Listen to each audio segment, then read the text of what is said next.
Alright, welcome to another episode of Watch and Shoes. The watch is the Invicta, what do they call this thing? This is my first Invicta watch from way back in the day. It is, might have to look into the watch box to figure out what they call it, because I'm having a intrinsic, it's the Invicta Intrinsic. Alright, does 90 different functions. The coolest thing about this watch is it has a compass. I think that's pretty cool. And secondly, the function pusher on the left hand side is a glow in the dark. It illuminates all of the digital or digitized information. So you can see, everybody who knows anything about Invicta knows that the illumination is an issue. So that helps.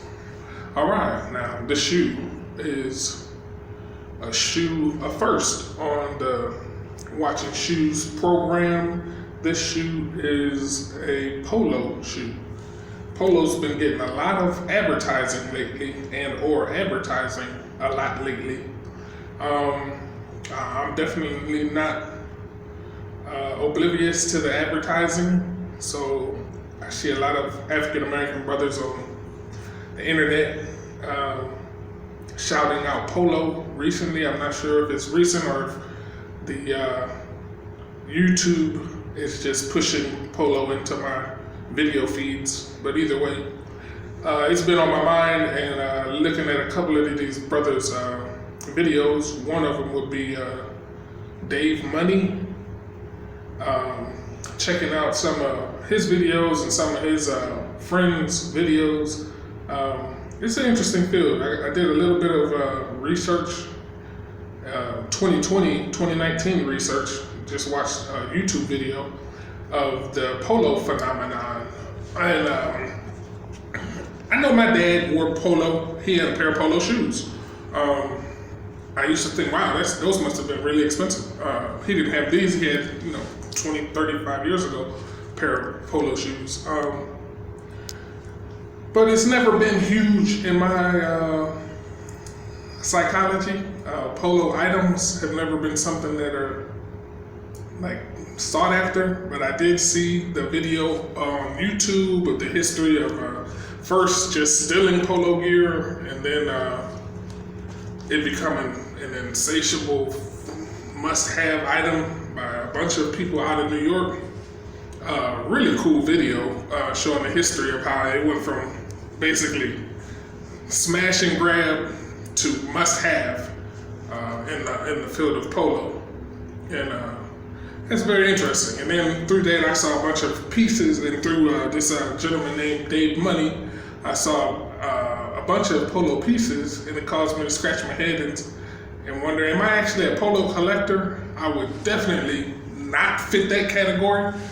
90% of the things that I have that are Polo do not say Polo. So that's one huge difference that I see between me and some of the other cats that rock Polo.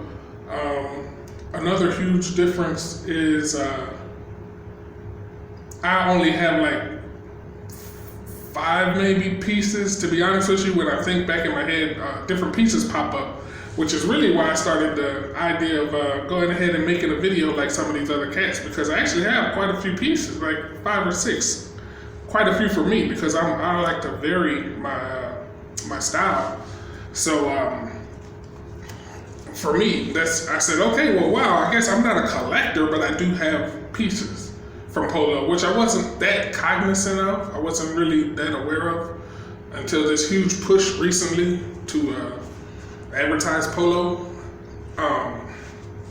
So walking around looking for a cigar shirt, which I did find in what was the name of that store?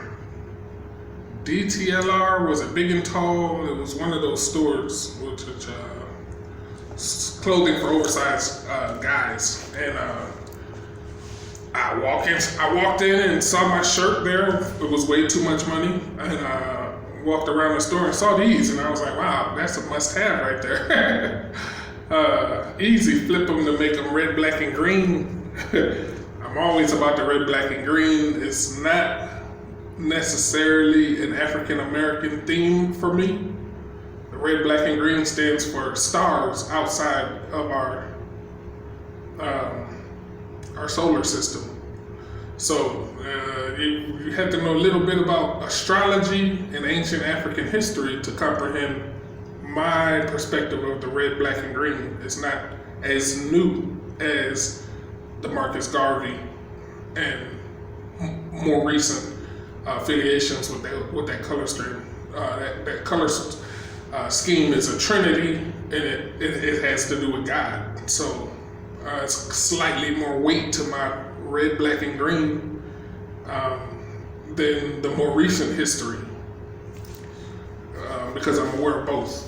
Okay, so so when I saw these, I said that's too easy with the red, black, and green. I can throw some red shoestrings in there, and we're done on that. So I like the fact that they didn't blast it with polo. You just got a small polo branding right there. I like this clean combination of the left and the right side of the shoe. You've got this other piece of leather, and I talked about the trinity with the colors, and also there's 3 pieces of leather on the shoe. 1, 2, and the other side, 3. So things that come in 3 are calming and usually a win-win, either a whole cut piece of leather or 3 pieces of leather. It's a good setup. Pretty much you're good. Other branding on the bottom, it's got a leather patch here. I thought that was pretty classy.